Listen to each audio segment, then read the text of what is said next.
참 뜻깊은 자리가 아닐 수가 없습니다.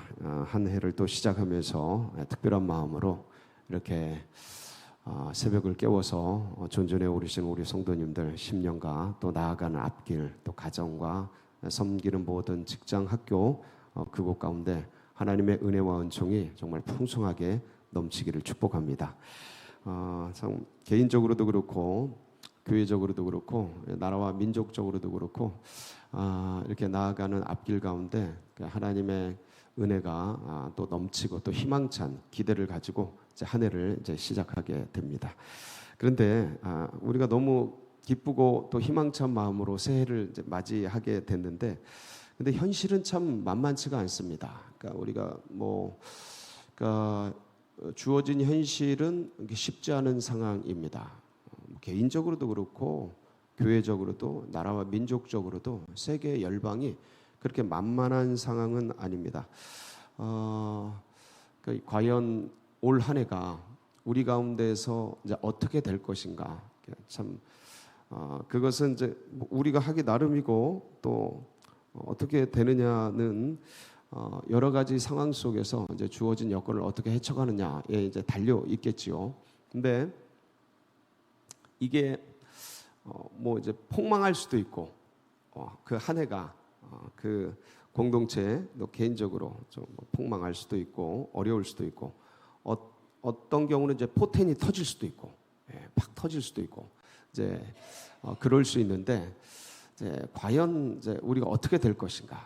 저는 우리 개인 우리 성도님들 그리고 우리 교회 그리고 우리 나라 민족 우리 사회 정말 올 한 해 어려운 상황이지만 어려움을 딛고 극복하고 정말 우리의 잠재력이 포텐이 팍 터져서 하나님께 기쁨이 되고 우리 모두에게 정말 은혜로운 그런 한 해가 되기를 간절히 소망합니다.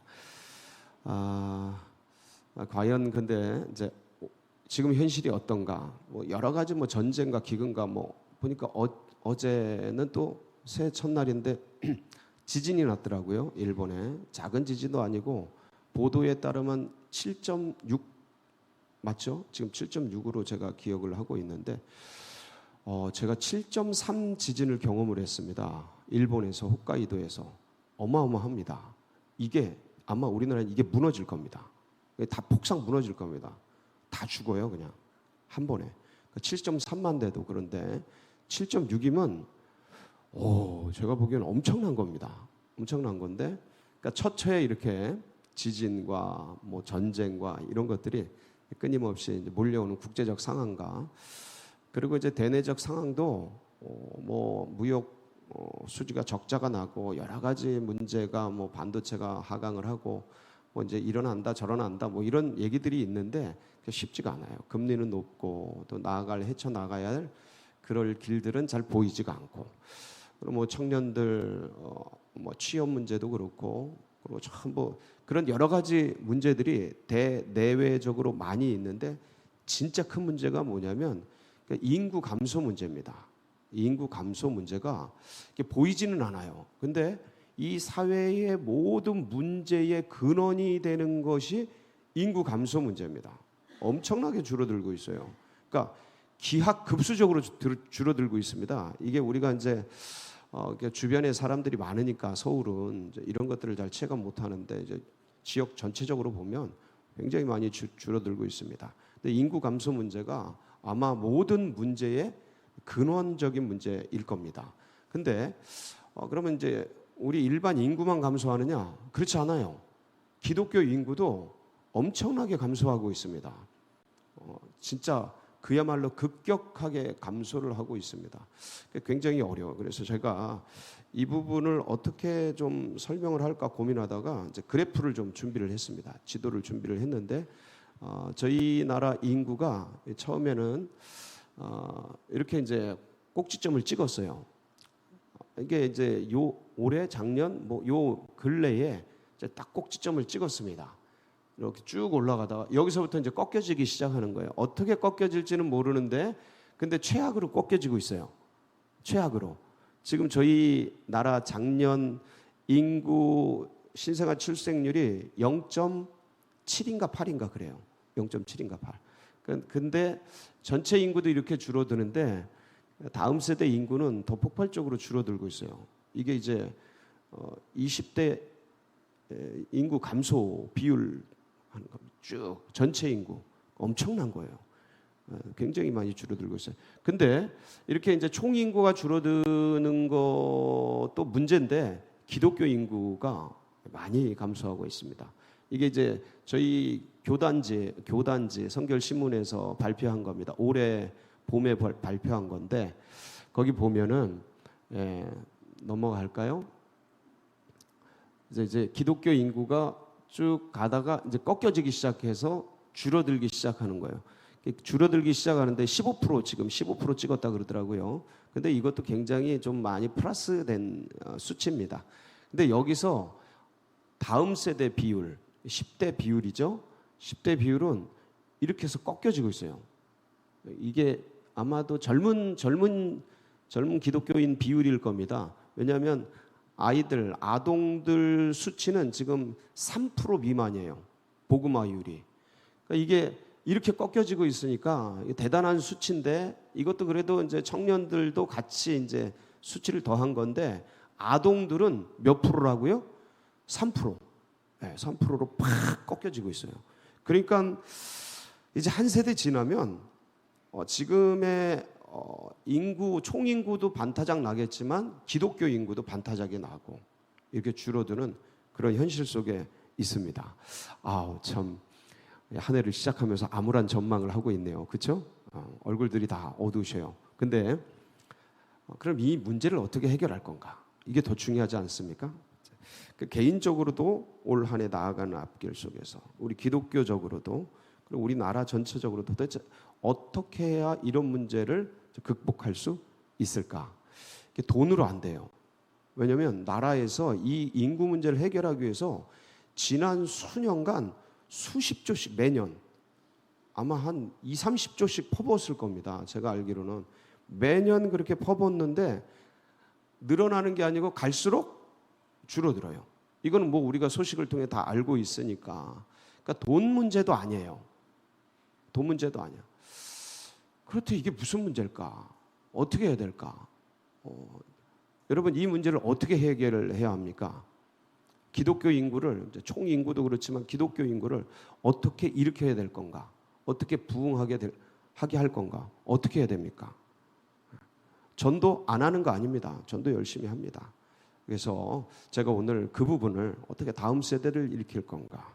어떻게 우리 교회만 잘 돼서는 안 되잖아요. 옆에 다 죽어나가면 우리들도 같이 이제 나중에 덩달아 그렇게 되거든요.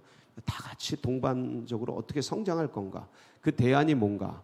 오늘은 우리가 이렇게 개인적인 문제뿐만 아니라 전체적인 다음 세대 문제뿐만 아니라 우리 교회적인 한국 교회적인 이런 문제에 대해서 해결책, 유일한 해결책 뭡니까?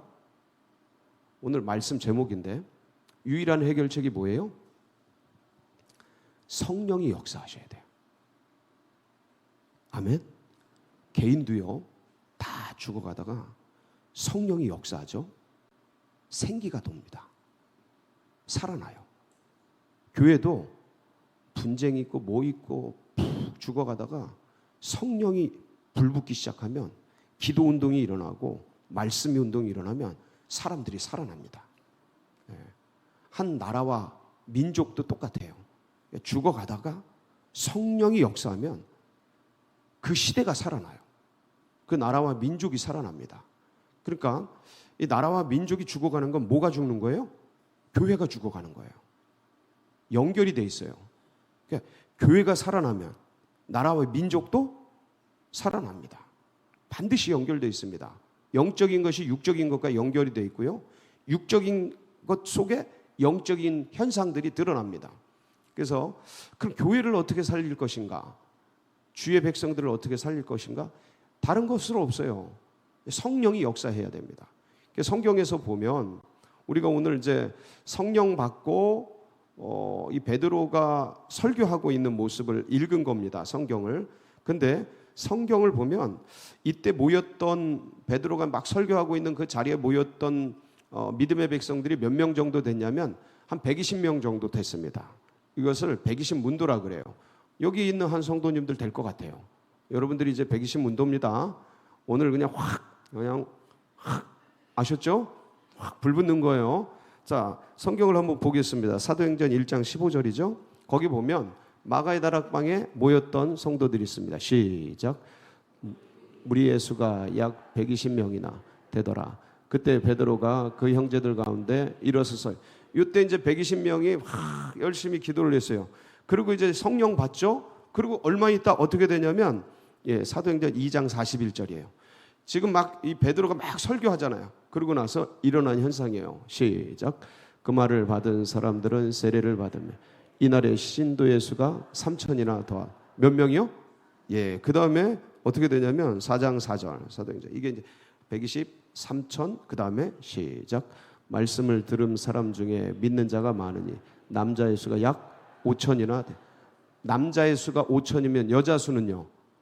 여기 남자가 많아요, 여자가 많아요? 항상 이 믿음의 그 현상을 보면 남자들보다 여자들이 훨씬 많았습니다. 그러니까 남자가 5천이면 여자는 10,000명 됐을 겁니다. 모르긴 몰라도.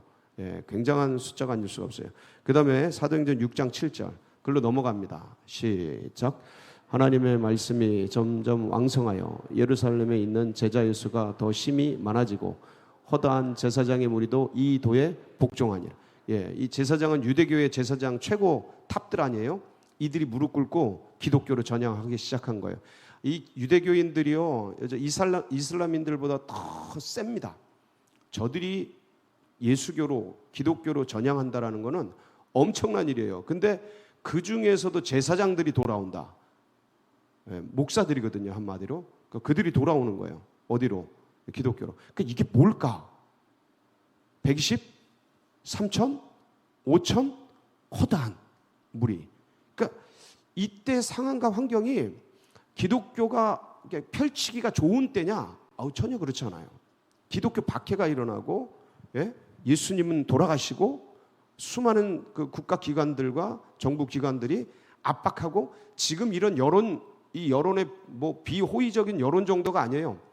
그때는 아예 그냥 나라와 민족, 제국 전체가 달려들어서 기독교를 박멸하려고, 뭐 바울 같은 경우는 뭐 허가증을 가지고 죽이려고 가잖아요. 그러니까 막 이런 상황이 안 좋은데 이런 폭발적인 성장이 일어나는 거예요. 이게 뭐냐?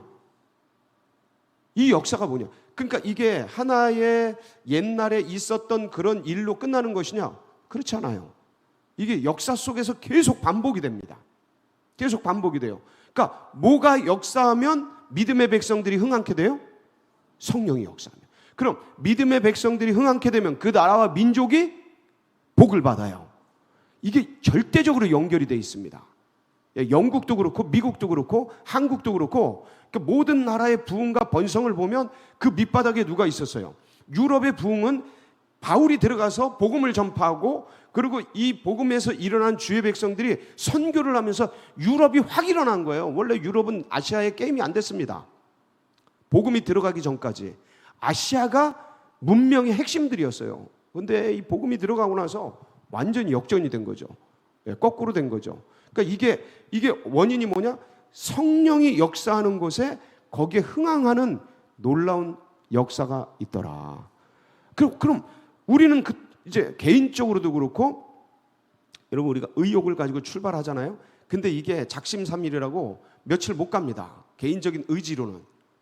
근데 여기에 뭐가 붙으면요, 성령이 불붙기 시작하면 이게 성령이 핵 에너지보다 더 세요. 추진력이. 그래서 쫙 밀고 가는 거예요. 그 바울 같은 경우는 그 불이 죽을 때까지 꺼지질 않는 거예요.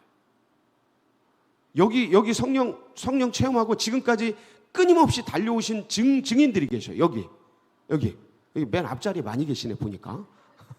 뒷자리에도 계시네. 저기 계시네다. 그러니까 성령 받고 은혜 받고 지금까지 불이 꺼지지 않고 60대, 70대, 80대도 계시네. 쫙 밀고 가는 거예요. 뭐냐 이게? 핵 에너지보다 더 강력한 에너지.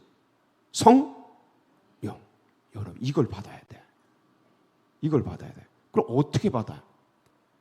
개인이 살고 교회가 살고 나라 민족이 사는 비밀, 다음 세대를 살리는 유일한 희망, 성령. 너희는 술 취하지 말고 오직 성령의 충만을 받으라. 그래서 이 제자들은, 사도들은 이 비밀을 알고 있었던 거예요. 아, 돈이 아니구나, 건강이 아니구나, 뭐다? 성령이에요. 이게 젊다고 이게 되는 게 아니에요.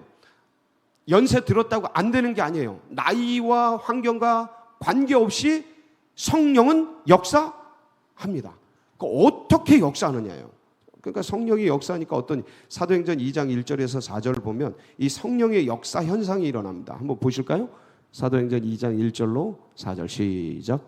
오순절 날에 이미 이름에 그들이 다 같이 한 곳에 모였더니 호련히 하늘로부터 급하고 강한 바람 같은 소리가 있어 그들이 앉은 온 집에 가득하여 마치 불의 혀처럼 갈라지는 것들이 그들에게 보여 각 사람 위에 하나씩 임하여 있더니 그들이 다 성령의 충만함을 받고 성령이 말하게 하심을 따라 다른 언어들로 말하기를 시작. 자, 이 다른 언어들, 그러니까 내가 모르는 언어들이 나오기 시작하는 거예요. 이게 보니까 이게 성령 충만한 거예요. 이게 뭐냐면 언어가 나오는데 이 언어가 내가 아는 언어가 아니야. 그러니까 이게 소위 방언이잖아요. 근데 이 방언이 나올 때 그 현상을 한번 분석을 해보면 이 사람의 의식과 사람의 사고가 아니고 뭔가에 사로잡히는 거예요.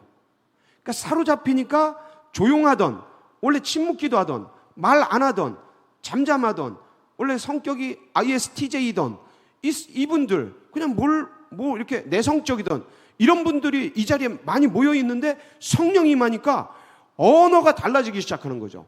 그러니까 뭔가에 사로잡히는 거예요. 이 사로잡히는 현상을 뭐라 그래요? 성령 충만이라 그래요. 그러니까 성령을 맛보는 정도가 아니고 한 잔 먹는 정도가 아니고 거기 사로잡히는 거예요. 여러분, 사로잡히는 은혜가 있기를 바랍니다. 할렐루야. 예, 그 영이 우리 속에 그냥 넘쳐 흐르는 거예요. 그러니까 어떻게 그럼 이런 일들이 일어나냐? 성령 충만의 역사 두 가지예요. 두 가지. 하나는 뭐냐면 말씀을 붙들어야 돼. 말씀을 붙들어야 돼. 사도행전 1장 4절로 5절에 보면 거기 어떤 일이 일어났냐면, 같이 볼게요. 시작. 사도와 함께 모이사 그들에게 분부하여 이르시되 예루살렘을 떠나지 말고 내게서 들은 바 아버지께서 약속하신 것을 기다리라. 요한은 물로 세례를 베풀었으나 너희는 몇 날이 못되어 성령으로 세례를 받으리라 하셨느니. 이거 누가 말씀하신 거예요? 예수님이 승천하시기 전에 말씀하신 거예요. 그러니까 저 예수님의 말씀을 이 사도들이 붙든 거죠. 120문도가 붙든 겁니다. 아, 며칠 있으면 뭐가 오신다? 성령이 오신다. 그러니까 주님이 성령 보내주신다. 이 말씀을 붙든 거예요. 약속을 붙든 거죠. 기대를 가진 거예요. 아, 그래, 성령 받아야지. 주님이 약속하신 거 받아야지. 물 세례뿐만 아니라 성령 세례가 있다니까 아직 한 번도 못 받았어요. 그거 받아야지. 그래, 주님이 주실 거야. 그러니까 이 약속, 이 기대, 이 소망을 가지고 이 사람들이 그 소망을 붙든 거예요. 그러고 나서 두 번째 뭐 했느냐? 마음만 있고 생각만 있는 게 아니고 행동이 있었어요. 그게 뭐냐면 사도행전 2장 14절인데 이들이 전체가 모여서 한번 보실까요? 뭐 했나? 시작. 베드로가 말한 사도와 함께 서서 우리를 높여 유대인들과 예루살렘에 사는 모든 사람들아, 이 일로 너희가 알게 할 것이니 내 말에 귀를 기울이라. 이건 2장 14절이네. 1장 14절. 1장 14절입니다. 같이 봅니다. 1장 14절. 제가 2장 14절로 올렸나요? 1장 14절 제가 읽어드릴게요. 여자들과 예수의 어머니 마리아와 예수의 아우들과 더불어 마음을 같이하여 오로지 기도에 힘쓰더라. 오로지 뭐에 힘쓰더라? 기도에 힘쓴 거예요. 여러분 이거 다 아시죠? 우리가 이거 모르는, 이게 2000년간 계속된 성경이고 우리가 어릴 때부터 같이 봐왔던 말씀이 모르는 분이 없어요. 그 이들이 같이 이렇게 말씀을 품고 기도를 전심으로 할 때 이 성령의 역사가 있었어요. 근데 어떤 분들은 그래, 목사님 그거는 사도들이고 초대교회 때니까 그런 일들이 일어난 것이죠. 아유 목사님 그건 옛날이니까 가능하죠. 지금 그거 안 돼요. 한국에서는 안 돼요. 아, 그렇지 않습니다. 어느 시대나 어느 때나 됩니다. 아멘. 예. 사도행전 2장 38절에서 40절에 보면 이럴 줄 알고 이렇게 기록을 해놨어요. 사도들이. 한번 보실까요? 시작. 베드로가 이르되 너희가 회개하여 각각 예수 그리스도의 이름으로 세례를 받고 죄사함을 받아라. 그리하면 성령의 선물을 받으리니 이 약속은 너희와 너희 자녀와 모든 먼데 사람 곧 주 우리 하나님이 얼마든지 부르시는 자들에게 하신 것이라 하고 또 여러 말로 확증하여 권하여 이르되 너희가 이 패역한 세대에서 구원을 받으라 하니 39절에 보면 정확하게 기록이 돼 있죠.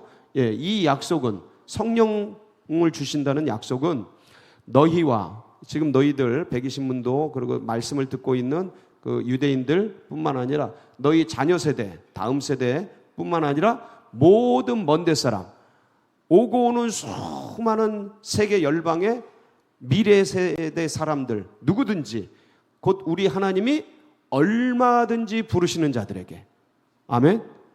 예, 우리 시대도 들어간 거 맞습니까? 예, 여기 이 자리에 2024년을 시작하면서 새벽에 모인 우리들도 해당되는 거 맞습니까? 그럼요. 얼마든지 부르는 자들에게 하나님이 이 성령을 부어주십니다. 근데 전제가 있어요. 말씀 품고 기도하는데 전제가 있어요. 뭐냐면 원하는 자들이에요. 원하는 자들. 그러니까 내 마음에서 주님을 향한 원하는 마음이 있어야 돼요. 그러니까 소원하는 마음이 있어야 돼요. 갈급한 마음이 있어야 돼요. 사모하는 마음이 있어야 돼요. 거기에 부어지는 거예요. 그러니까 아직 성령을 내가 한 번도 못 받았다. 그러니까 말씀과 기도를 붙들고 기도하세요. 그러면서 뭘 해야 돼? 주님 받고 싶습니다. 그러니까 원하는 마음이 있어야 돼. 성령을 받은 분들은 경험이 있으시니까 알 거예요. 어떻게 성령이 역사하시는지. 여러분 다른 게 중요한 게 아니에요. 제가 말씀드렸잖아요. 초두에 돈이 중요한 게 아니다. 건강이 중요한 게 아니다. 사업이 중요한 게 아니에요. 여러분 사업도 이것저것 하다가 넘어지고 쓰러지고 별일 다 일어납니다. 올 한 해 어떻게 될지 아무도 몰라요. 이 사업이 망할지 흥할지 아무도 몰라요. 근데 그 상황과 현실과 관계없이 내 속에서 뜨거운 역사가 일어나면 포텐이 터지게 돼 있어요. 예, 확 터지는 거예요. 이 30배, 60배, 100배의 역사가 일어나는 것이죠. 그러니까 그 기원이 뭐냐? 내 노력과 내 힘과 내 능력이 아닙니다. 하나님이 부어주셔야 돼요. 이거를 믿음의 백성들은 다 알아요. 아는데 이 현실에 자꾸 눌려요. 그러니까 이 현실도 뚫고 나갈 능력이 뭐냐? 성령입니다. 나이, 연세, 병, 아픔, 고난 그런 걸 다 뚫는 힘. 그건 돈으로도 안 돼요. 힘으로도 안 돼요. 능으로도 안 돼요. 젊다고 되는 게 아니에요. 늙었다고 연세 들었다고 안 되는 게 아니에요. 성령으로만 되는 겁니다. 아멘이시죠? 여러분 그 성령 오늘 받기를 바랍니다. 누구에게 주신다고요? 주님께서 얼마든지 부르시는 사람, 소원하는 사람, 자원하는 사람, 그때 불이 임하는 거예요. 여러분 이 자리에서 받고 가세요. 예, 받았던 사람도 더 받고 가세요. 그래서 이 시간 오늘부터 성령에 사로잡혀서 다음 세대가 일어나고 우리 세대가 다시 불이 붙고 그리고 한국교회가 살아나고 세계 민족을 깨우는 우리 모두와 우리 성도님들 되시기를 주의 이름으로 축복합니다. 같이 기도하시겠습니다. 합심해서 기도할 터인데 하나님 역사해 주시옵소서. 우리 이 시간에는 주변 상황 불 다 꺼주세요. 주변 상황 싹 던져버리고 주님께 집중하게 하여 주시고 성령님 역사하여 주시고 은혜를 부어주시고 성령을 부어주시옵소서. 사모하는 마음으로 우리 주여 삼창 뜨겁게 하시고 간절히 부르짖으며 기도하며 나가도록 하겠습니다. 부르짖습니다. 주여 주여 주여